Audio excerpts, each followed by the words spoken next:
እንኳን ለብርሃነ መስቀሉ አደረሳችሁ አያኒ ጉባ መስቀላ በረኩመ ለማፊ ኩደ ሰዴቲ አደባባይ መስቀላቲ ቢፈው አተየን ከራዱዳፊ አመንታሳ ይገቴን ከበጀሜራ ከበጃ አያና ከነረት ያርገሙን ኤርጋ ከንደበርሰን ከንቲባ መጋላ ፊንፍኔ አዳዳነች አቤቤ አያኒ መስቀላ የሮ ከበጀሙ ዋንተ ወንዱማ ዱርሴ ከኑ ያደቺሱ ጎፍታን ኬኛ ኢየሱስ ክርስቶስ ፈይነ ደለነማፍ ጀዴ ገቲ ከፈሉ ደጀዳኒ የመስቀል በዓል ሲከበር ከሁሉ በፊት የሚያስታውሰን ጌታችን አያኒ መስቀላ የሮ ከበጀሙ ዋንተ ሁንዱማ ዱርሴ ከኑ ያደቺሱ ጎፍታን ኬኛ ኢየሱስ ክርስቶስ ፈዩ ደለነማፍ ጀዴ ፈኖ ረቲ ገቲኒ ከፈሌዳ ጩቡዳን አዱኛ ዱከናዬ ኢፈ ከኒቲ ተኤ ጃለለ ዳንጋ ሂንቀብኔ ከኑፍ አርጊሲሴ fakkeenya humnaaf obsaa akka ta'e ni amanama.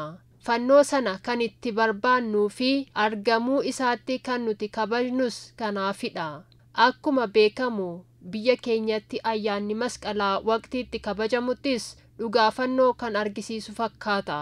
Kanaanis barri moofaan, barri haaraan, bara duumessaaf bokkaa keessaa baanee yeroo abaaboonitti baatu yeroo dukkanaa sanarraa yeroo bacaqii biraatti dabarru ta'uu isaatiinidha. Ayyaanicha wayita kabajnu yeroo tumsaa fi cichoomina lammiilee Itoophiyaan ijaarsi hidha haaromsa guddichi Itoophiyaa xumurametti ta'uun gammachuu keenya dachaa taasisas jedhaniiru.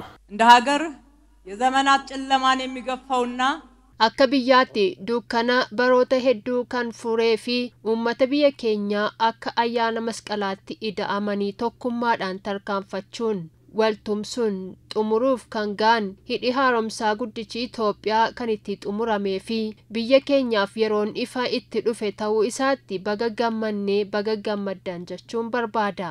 Moo'ichi seenaa qabeessi uummata keenyaan argame kuni qormaata hedduu keessatti kadhannaaf gargaarsa uumaa keenyaan kan argame waan ta'eef uumaa keenyaafis galanni guddaan isaaf haa ga'uun jedha. Bulchiinsi magaalaa Finfinnee ayyaana masqalaa fi ayyaanota biroo magaalattiitti kabajaman karaa miidhagina qabuu fi hawwattummaan isaanii dabaluun akka kabajamaniif deeggarsa taasisaa jiru cimsee kan itti fufu ta'uu kantiibaa Adaanech ibsaniiru. ከተማችን አዲስ አበባም እንደ ስሟ ውብ አበባ ይሁን magaalaan Finfinnee akkuma maqaashee miidhagduu yeroo taatetti ayyaanota keenyaaf miidhagina biyya keenyaaf dabalataan kabajaa turistootaaf ammoo filatamtuu taatee jirti. Kanaaf ammoo fakkeenya kan ta'uu danda'u addabaabayii masqalaati.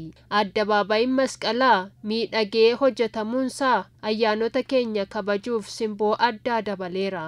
Bulchiinsi magaalaa Finfinnee ayyaana masqalaaf ayyaanota isa fakkaatanii fi uummanni hedduun kan itti hirmaatan ayyaanota addabaabayii irratti kabajaman tokkummaa uummataa kan jabeessu waan ta'eef deeggarsa taasisaa jiru caalaatti kan cimsu akka ta'e carraa kanaan isiniif mirkaneessuun barbaada. Ministeera Aadaa fi Ispoortii Aadde Shawwit Shaankaa Gamasaniin ayyaanni masqalaa UNESCO irratti kan galmaa'e ta'uu himuun ayyaanicha addunyaaf caalaatti beeksisuuf Ministeerri Aadaa fi Ispoortii kan hojjetu ta'us himaniiru. ኢትዮጵያ ሀገራችን biyyi keenya Itoophiyaan biyya aadaa, amantaa, duudhaalee babbareedoo, qabeenya danuu fi seenaa guddaa qabdudha. Qabeenya biyyi keenya qabdu keessaa masqalli isa tokkodha. Ayyaanni masqalaa ayyaanota Itoophiyaan addunyaa irratti ittiin beekamtuu fi dhaabbata mootummoota gamtoomaniitti hambaa kiliyyaa addunyaa irratti galmaa'ee kan jiruu fi qabeenya guddaa biyyi keenya qabduuf ittiin beekamtudha. Ayyaanni masqalaa Itoophiyaatti afaan, aadaa, duudhaa, amantaa fi seenaa kan calaqqisiisudha. መስቀሉ አደረሳችሁ በወንጌሉ ያመናችሁ